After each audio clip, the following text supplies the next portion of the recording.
Well, I'm very excited to have both of you today. This is a two-part episode, and this is actually the first episode that we're going to be diving a little bit deeper about neuroaesthetics. So the goal is to really discuss and focus a little bit how art and design can benefit when it comes to that aspect of light, sound, color, and space, and how that influence our mood and our well-being. So, Suchi, let me start with you. How would you describe neuroaesthetics? So, neuroaesthetics, most simply described, is the way in which environments, architecture, experiences, and interactions affect our brains and our bodies. And obviously, that means your mind and your soul and your spirit, because all of that goes within your body. So, it's actually a very, very, very important way of being able to look at how we make this quote unquote immersive experience that we call life, and how we use design to fashion all of the pieces of it and art and thinking and conceptual interactions to really make sure that we're getting the best result for all humans. And I know that wasn't a one liner, but I think it's clear enough, for people to understand what the field is. It's a translational field. It's started, I would say, about 20 years ago, which is young for any kind of field, and it's contributed to by a variety of people, whether it's neuroscientists, cognitive scientists, architects, artists, psychologists, and everyone's coming together to really see how all of these aspects of our life can come together in terms of understanding how they affect us. So, how is Bobby's work being correlation with neuroaesthetics? Basically, Bobby's work is immersive. It breaks down the wall between the viewer and the artwork. It seeks to literally directly address the unconscious, the neurological, so on and so forth, and is an extension of a long history that starts with abstract painting and so on and so forth in like 1908 with the introduction of technology. So that aspect, the notion that the work of art is interactive, new dimension to this. I honestly, the first time I was introduced to Bobby's work, I just thought it was such an amazing with the idea of neuroaesthetics, because Bobby's work really, as Saul says, draws on all of these traditions of making art, right? Whether it's about color fields or immersiveness in those kinds of things, in the same way that a Mark Rothko painting would affect you with its color, Bobby is actually enveloping you in this, but he's also working on the position of your body, the experience of how you're there, what's actually happening with all of your senses. Because that's the other thing we should talk about when we talk about neuroaesthetics, is that life is a multisensory experience, right? And so should art be. And art generally is, because you bring your body to the experience of art. So understanding how you look at art, how you see it, how the visual, the auditory, the sensory, the touch, the feel, all of that is coming together, plus the position of your body, really, which also is a whole lot of other senses that come into play. These things are very important. And I think Bobby was an incredible pioneer in really thinking about this kind of work, or really feeling this kind of work, and making it available to people in a way that was not only magical, but I also think really part of the discovery of what it means to be human. One of the important things about Bobby's work is it breaks down the notion that aesthetics is purely a visual experience. That for 100 years or so, there's been this drive through Western art to break down the wall between life and art, have it literally find the point of merger. And part of what Bobby's work does is because it literally seeks to have an effect on the viewer that is more than just a taste and liking and so on, literally a psychological effect. Yeah, and I think that's such an important point, because part of my interest in neuroaesthetics really comes from this a kind of a dissatisfaction, really, with the design and the architecture world, where it was all about, in some sense, just the visual or just a trend, like what was new. And I didn't feel like that really related to everyone. And so, what I wanted to do, certainly in my work, in my artwork, and in my architecture and design, to really bring the discussion back to the space of the body, which I call the democratic space of the body. We can all understand this space. Right. This crosses all boundaries, the places where we are empathetic, where we feel agency, where we feel energy, all of this is in the body. So this space, which belongs to all of us, this should be the space from which we relate to the world. And if we do that, we're doing it on a kind of, there's no socioeconomic differences here. There's no racial differences here. There's none of that, where it's really a primal kind of connection to our universe. And it's a really beautiful built universe and otherwise universe, cosmic universe. So I really feel like this sense of neuroaesthetics, of bringing all of the senses and everything into play so that we really understand very fully what we are experiencing, but not, it doesn't have to be like an intellectual thing. You're like, oh my God, I don't get it. It's all about that. It's actually just about feeling it. And we all feel things all the time, but the science behind it is really about understanding why we're feeling what we're feeling, how we're feeling and feeling. But the actual experience is really just about feeling. And that's the importance of it, really being able to understand that through Bobby's work, through work that really engages this kind of line between the world and the body. The key thing here is that it's immersive, that it addresses more than one sense at a time, that it's networked in a manner that it doesn't isolate. It's not where it becomes isolated to a singular sense or a singular event. It attempts to address a totality, and the totality that it attempts to address is that of the participant audience, or however we want to call them, because that's also a changing realm. Who, what, where, and when all have new answers. That's true. And it is kind of the both the magic and the challenge of working in this way in which Bobby chose to work, and sometimes where my large kind of public projects do. They take up more space and they take up more engagement, right, from people. So we're also like, I was remembering when I was doing research on a project once that someone was saying that the amount of time that people spend looking at paintings by the great masters is about 3 seconds, and when you think about sort of the value of those paintings to the history of art and the history of culture, and you think about the amount of time we're giving them in terms of allowing that to influence us, it becomes a kind of a natural progression then that artworks are generated out of this kind of culture that cause you to linger more, that require you to linger more, that require you to interact in a way that's very direct. And I think that that's a really important fact also in terms of kind of Saul, just one more thought about the pioneering aspect of what Bobby was doing. Now, I think a lot of this has to do with addressing what is our very speeded up culture. And this aesthetic is an attempt to get us to slow down for a moment or become aware of where we are for a moment rather than literally reducing it to an image. Yeah. And also, I think there is a need for that. There's a thirst for that. People really want that. The more that a pendulum swings one direction, there is the opposite reaction. Well, the speeded up society culture that we live in is actually very sensory deprivation. It is a sensory deprivation culture. People don't have experience; they have memories. Well, and it's a really sort of interesting play. That's a really interesting thing to think about, Saul. But to think about how we make memories also, and how these memories are recorded. Like in neuroaesthetics, there's a term called embodied cognition, which really means that you're embodying what you're learning. And generally speaking, your memories are like that. The things that stay with you through life that's how you know them, is because they're encoded in you. They're not just like a brain thing you recall. They're in all your cells. They come back, as an experience, as a physical feeling. And that I think is really important. That's why I say form should follow feeling in all of my work. I've been like driving towards feeling and trying to reorganize, kind of just the compass to which all of creative work should point, as to really like how are we feeling? What are we feeling? But we also know the culture's cognitive training, and in a lot of cases, because it's cognitive reinforcement. And a lot of what we're talking about is to break that link, the dominant links of cognitive training that takes place on the social and the cultural level.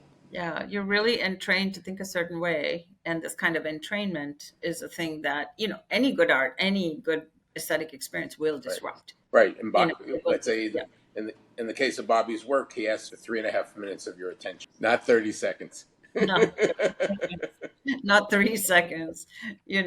You need to give it a little bit in order to really be able to get the effect of And that. when one's dealing with immersive environments and things like that, like as you do, you're asking for that person's attention for the duration of their stay. Yeah, yeah. And it's and I think actually the genius of what and how Bobby sets this up is that he causes you to kind of go into space and like lie down. He's actually using these kinds of architectural tropes as well, that relate to primal relationships to space and body position, to really be able to experience this, right?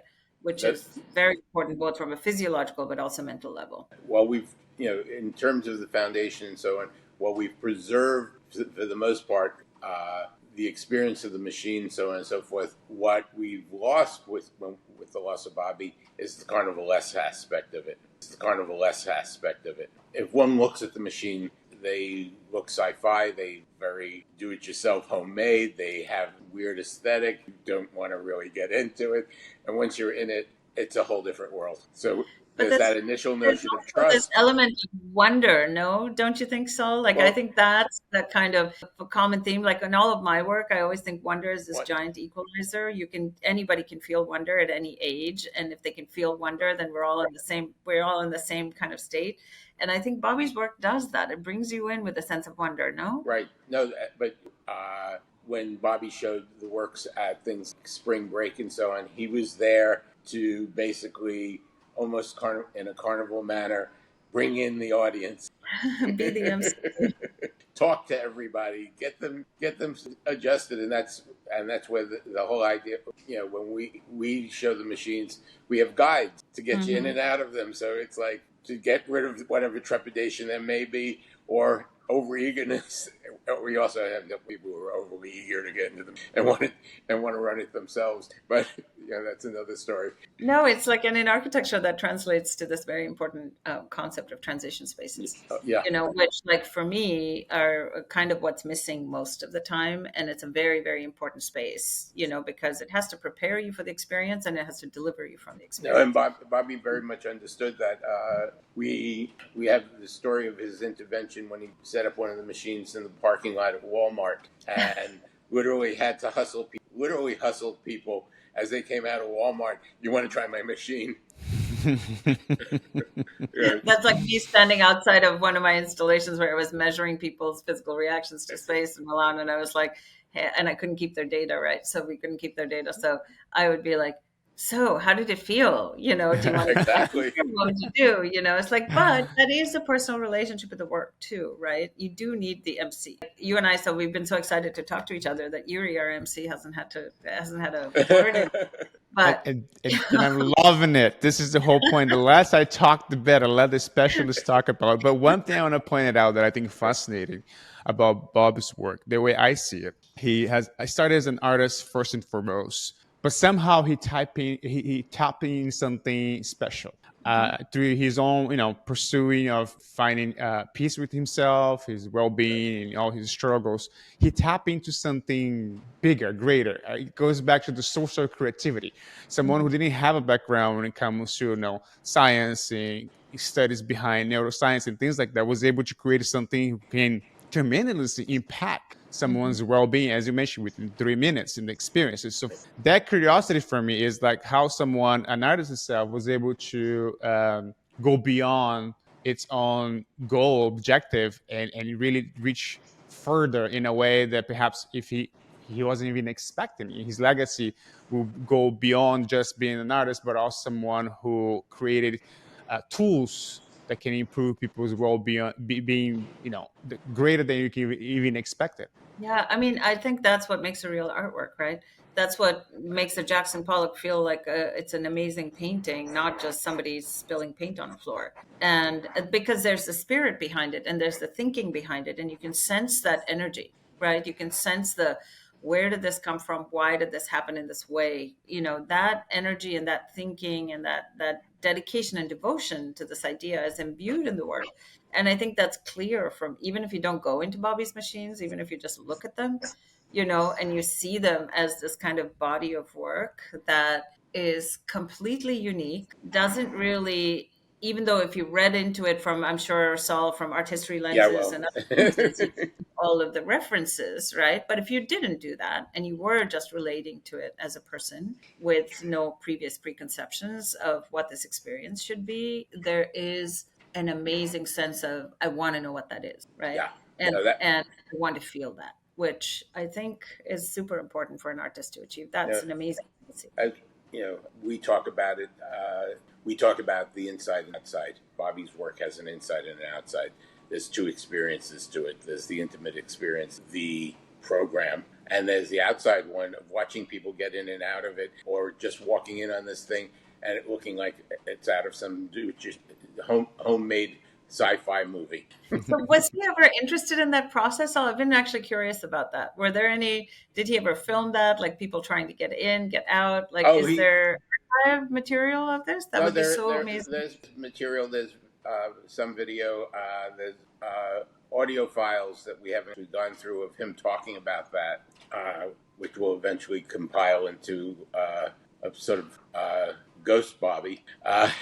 In that there's a plan for a project called The Artist Speaks, which would be a compilation of the audio files in which he talks about the work and his visions and vision of what it should do and how it should reach people and how he was to save the world. So there's that whole level of it. But as I said, there's also the aesthetic, in which the outside aesthetic was always sort of less fun. Let's just make this a party. Let's so on and so forth until he hooked you and got you into the machine. One purpose only, right? Do your thing, but this is the end result. Get in the machine. Exactly. And the end result was this experience of selfness that he wanted to share with people. Yeah, and really being one with yourself in a way, which honestly, I think everybody wants. Everyone wants this. Everyone wants to feel grounded in their bodies. Everyone wants to feel fulfilled, energized, in a state of discovery. Like, these are things we want for everyone. If you really imagine a world like that where everybody could feel this, it'd be a very different. And very different. Bobby was driven by the fact that he had experienced exactly the opposite. His various struggles had caused him to have personal knowledge of what all those losses were and what the consequences of those losses were psychologically, physically, socially, so on and so forth. Yeah, but to just have the sensitivity, right, and the drive and the kind of divination that kind of brings all of this together in a place where you can share it with other people, that I really have to commend. I really wish I had met him. We all want to share our He just happened to do it successfully. That's great. I love it. That's fantastic. We all want to share delusions, but the interesting thing as well, because as now we're talking, there's a lot of people watching and listening to this, and we always come down to the concept of how can people implement some of those basic principles and protocol that we can use today, because the machines are available. Anybody can go visit the foundation and experience them. But again, if we're going to talk about the public population in general, is not accessible for everyone all the time. So Suchi, maybe you can give us a little heads up here and let us know a few things in terms of how can we improve our mood and our conditions using neuroaesthetics in our homes, or in our office, on a daily basis, that can just elevate and make things a little bit more doable, a little bit more bearable, perhaps. Sure. This is, obviously my life's work, and I do it in lots of different kinds of ways. Like, we've done everything, spending 2 years studying how to design office space for people that are neurodivergent, because at least like 20% of them identifies as some version of neurodivergent these days, whether it's something else or ADHD, to thinking about that. And what are the things we can do in this kind of design? How can we offer this, right? So if you even look at, and what that kind of work really brought home to me is the fact that it's not about designing for one kind of thing. It's about designing for everyone. Like this is about really being inclusive in a kind of way that's both for everybody, but can also be personal. Like during the pandemic, which was when people got really interested in this subject, along with me, was because we were all like tied up in our little spaces and we're like looking around at our four walls, going, "What can I do?" So there were things like bring in a plant if you can do that, use smell, that could help you, if you're in a house with 5 people and they're all making you crazy and you have nowhere to go, try to think about like acoustic separation. Like what can you do to give yourself acoustic separation if you still have to watch your kid, but maybe you have acoustic separation of some kind? That would be really helpful, right? So you could build like a felt screen, or you could get yourself even a pillow that you like to touch, because that alone will give you the sense that you did something for yourself. It's not even just really like on a very, very simple kind of level, right? But this is like addressing all the different senses. The other thing was to allow, I would tell people, do something creative, like make something, make anything. It doesn't matter if it's, just make it. Because this idea of making something is also this idea of positivity, of optimism, of thinking about the future, which at a time when we couldn't think of the future really very clearly, this was an important strategy, right, for people. And what was really interesting is I did get a lot of questions from people who were suffering from all kinds of mental illnesses, who didn't have access to their normal kind of support structure to feel better, right? So it was like, how are you doing? How are you fending for yourself when you're in this situation? So it was a really, for me, a very kind of clarifying point of time as to how to get the principles of a field that I've been interested in for 10 to 15 years to really bring that into the real world. How do we put that in? And while I'm always doing it in my practice, like in a house, like for instance, if I've got a client who's creative, right, we look at where do you put the photographs? Are you giving them a big window through which they look, or do you want to give them like a very small, tiny little porthole into like a beautifully constructed diorama of a beautiful plant world or something that's like sitting there, so that they can see the ideal while they're working away and struggling through their kind of creative mess process to the thing they want. So there's sort of little cues like that you would do. But mostly, I think, generally speaking, what I talk to people about, the simple things that they can do, is allow themselves to enter and exit with the time and the space to do that, whatever they're doing. So give yourself that minute, whether it's a half second, a 30-second interval, whether you go into a beautifully lit space, even if it's a small space that you can create for yourself in your house, if it's a chair that you can sit in, that you take that minute. And it equates to a meditative practice, really, honestly, but you can do it super, and you can do this kind of thing for yourself every day. So there are cues like that you can use all the time. So in houses and residences and people that I work with, I've had repeat clients for many years, and I've done, work for them over the decades. And it's been really interesting to be able to, because I get to know them better and I get to know their kids and I get to know their families. It's been really nice to see how to create spaces where they can all come together. They can all go apart. They can have their own moments, but they can come together no matter the size of the space. And in office spaces, it's been looking at, like, for instance, if you've got a big lobby and there's somebody who comes in, but the information has to be really clear. You've got to be able to see it. But if you're afraid and you don't want to tackle, multitude of stimulus coming at you, and you're somebody who can't handle all of that, that you've got maybe a beautifully textured wall with some plants that you can walk along, like creating edges and borders that allow people to be drawn to them so that they feel like they're near something. So we could do that. And these are just small examples. It's very complicated, go into this for hours, but and then with objects, you can do things with objects where it lends itself in terms of like texture and color and really mostly the sense of touch, and visuality that you can see. But spaces, I will say, proportion is a very big thing. If you get to design something from scratch, really stressing the proportions that make people comfortable is something that would be really, really, really important to look at in terms of making people feel better. Sorry, that was a long answer to a question. I like it. I love it. That kind of makes me go back to, you said something earlier about the average people spend 3 seconds, admire like a masterpiece, for example. And I had to go back to some of the experience I had recently visiting museums with my kids, and it is a very overwhelming experience. You were Mhm. watching a good example. One of my kids wanted to go see the Mona Lisa, so we took her to the Louvre, and I don't think she comprehended it because there's hundreds of people in front of her. It's a tiny Yeah. little painting in a massive building that you can't really grasp it. You can't really get closer. So is that in the same aspect? I was in Brazil recently talking to a lot of architects and students, and they felt that museum in particular, they felt not welcoming. They felt overwhelmed. They're not interested to visit it because some of those students came from a lower class income Mm-hmm. that they didn't feel they belonged there for Mm-hmm. whatsoever. Mm-hmm. So that's more a failure from the institution exhibiting those pieces, right? So we're looking at what we're missing here is how we're presenting those works of art in a way that not only more inclusive, but also in a way that people can truly appreciate what it is. It truly is a big, we're working on a couple of kind of museum cultural space ideas, and inclusivity is a big. You have to design the approach to the work so that the velvet rope that everybody feels doesn't. And there was a time when the velvet rope was emphasized.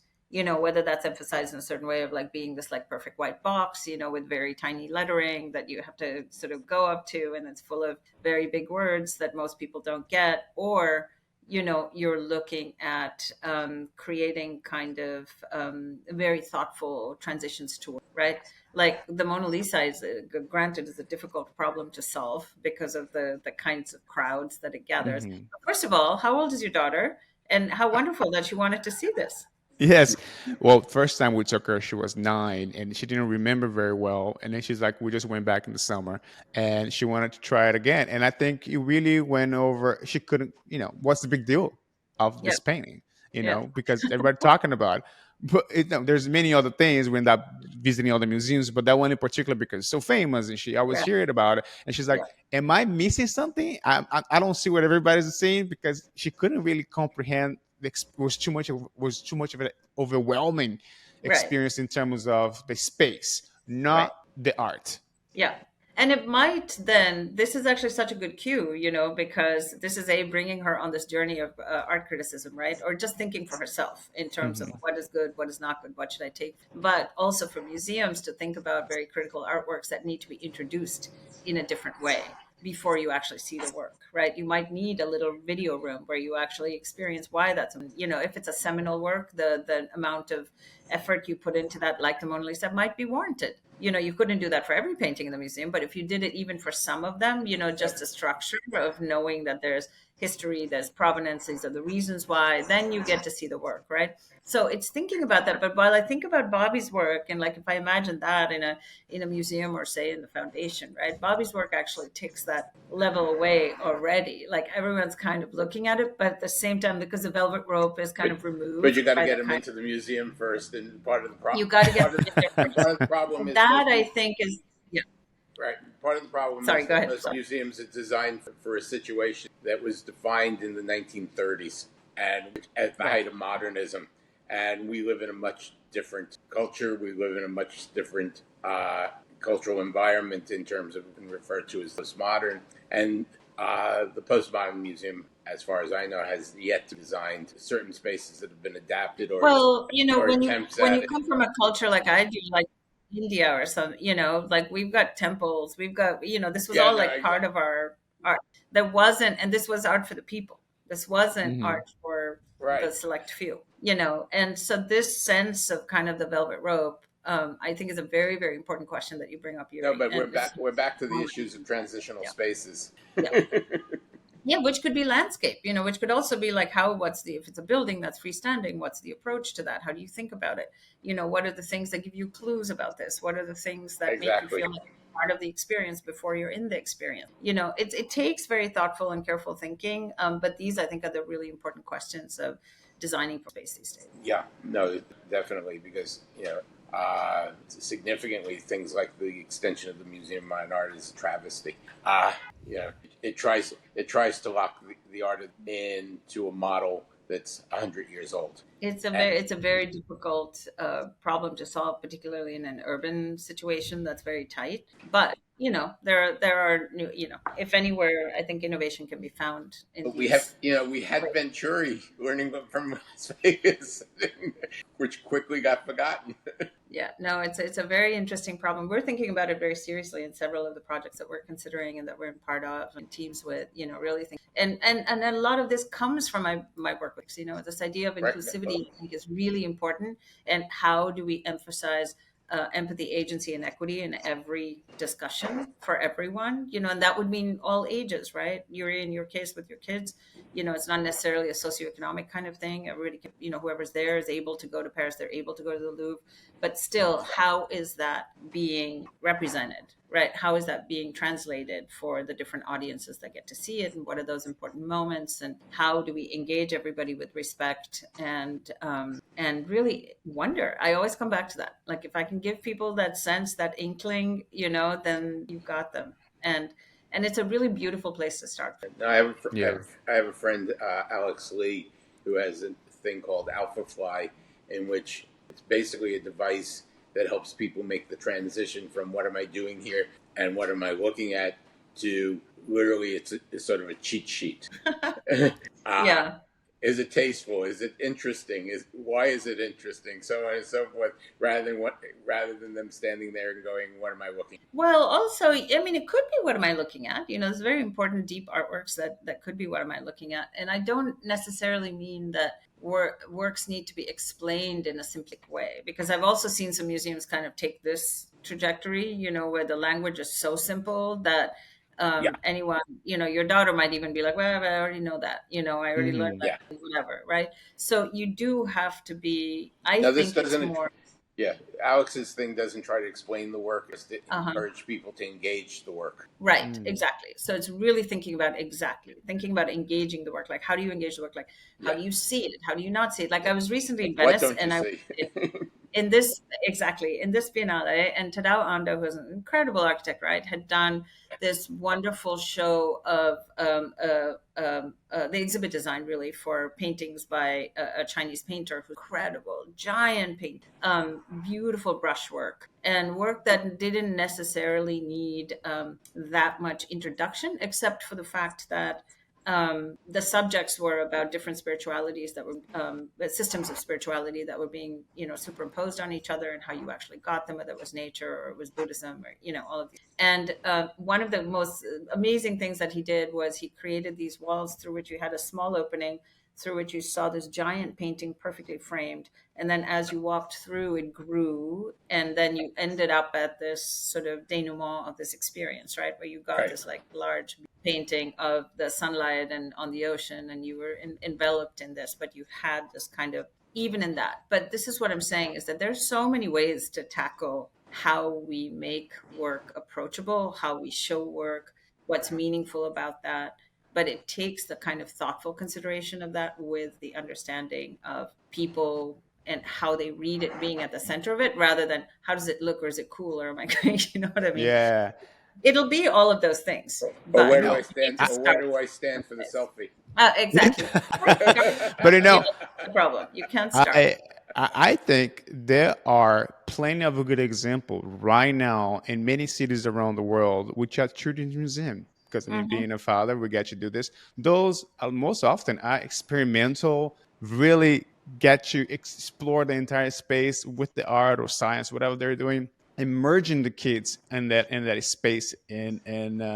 So these examples already existed. It's just how can we translate that for the adults so we get to enjoy it, you know what I mean? Because if you go to if you walk to any children's museum in any major city, it's like a playground. They're enjoying, they're learning, they're immersive, they're super invested. Where are the quiet spaces for the adults to go so that they can take this in and have a minute? Yeah, exactly. So I think there's a little bit of a blueprint right there if we can just translate it and adapt in a way that we can satisfy our seek for culture, to question ourselves, but also to the luxury to have some time for yourself these days too is such a big deal, right? It's such a busy world. We're so running around with projects and a lot of things happening with everybody else in the personal and professional life. To take 2 hours, 3 hours of your day to just walk around, Yeah, but Yeah, once that's luxury.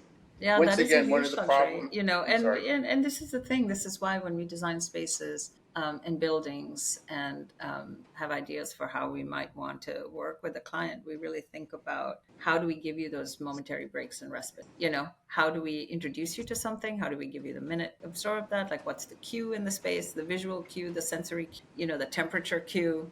Like, what are those kinds of things that you can understand very deep in order to, and without effort, you Yeah. know, because that's the other thing is we're all running around expending so much effort. And like, and I think some of what Bobby's the genius of what Bobby did is that once you make the effort of getting into it, you're actually not required to, you know, it's actually acting on you. And really to be able to understand that our relationship with space is a Hmm. reciprocal relation. You know, we're not doing, it's not a one way thing. Space is acting on you, you're acting on the space by creating it, and you have to understand its power and that experience. The same thing goes, you have to understand the power for it to come together.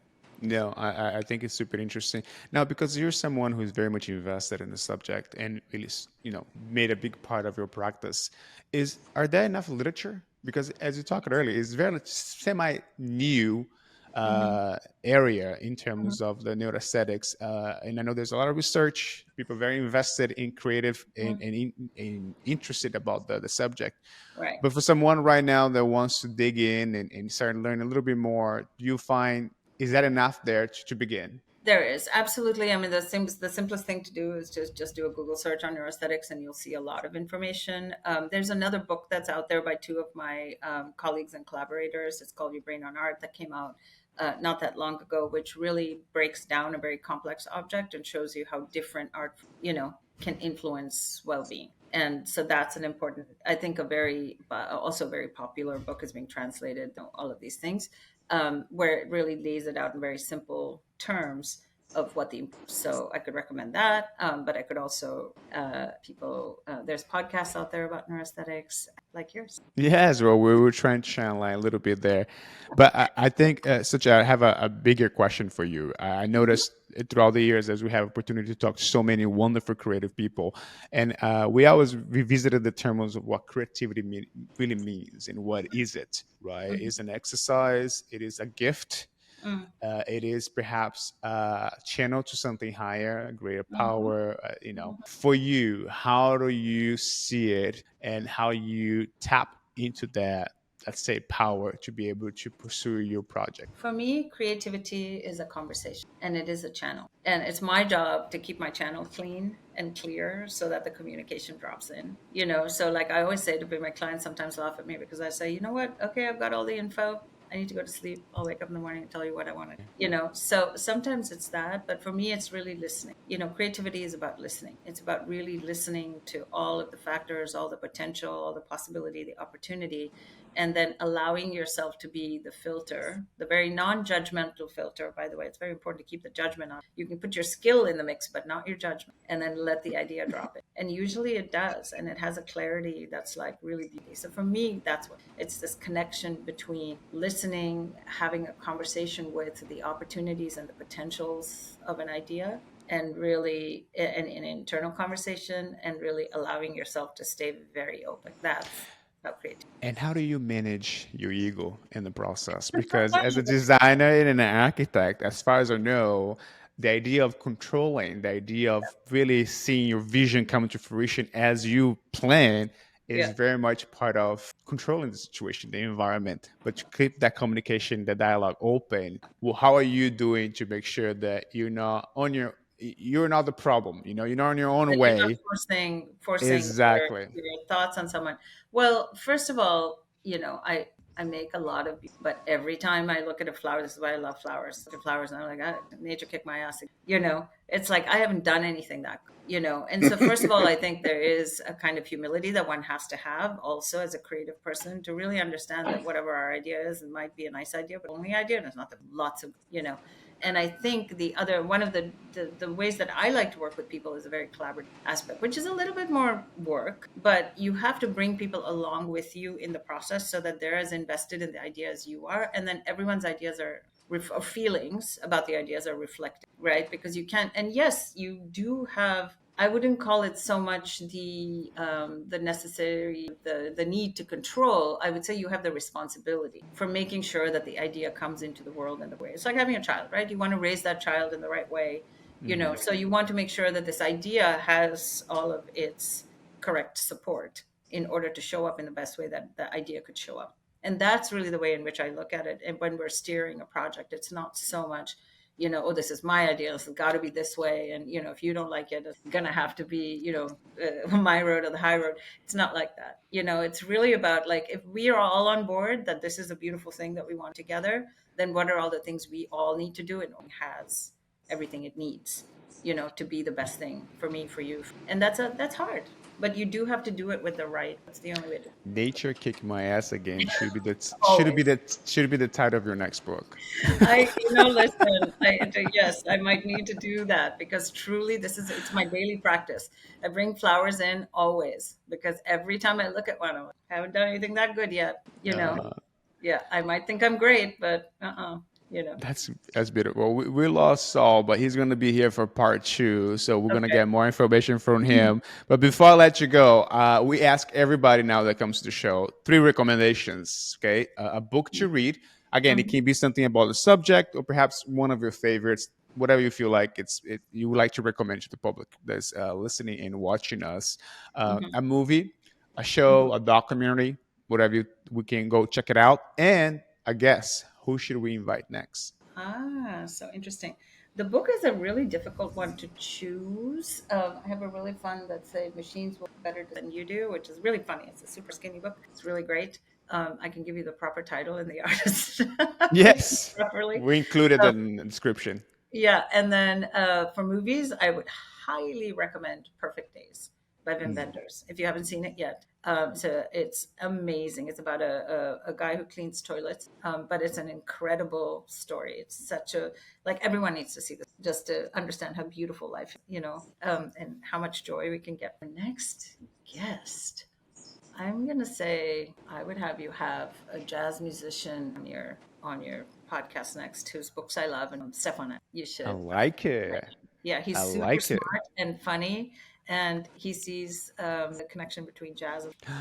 Sold. Yeah, Sold. there you go. I'm done. I can also give you his book, Jazz of Yes, Very yes, good. we're gonna have to reach out. I want to thank you so much because I really feel this is like a full circle because you were on our first week when we began last year in Milan, and since then we're close to 100 episodes and Amazing. close to 200,000 subscribers. So a lot has happened, and to have you back, you always bring so much knowledge on the subject, and you always so gracious to share with us. And we talk a little bit behind the scenes how it's been lovely to see you work on amazing projects and see you as well growing as a professional.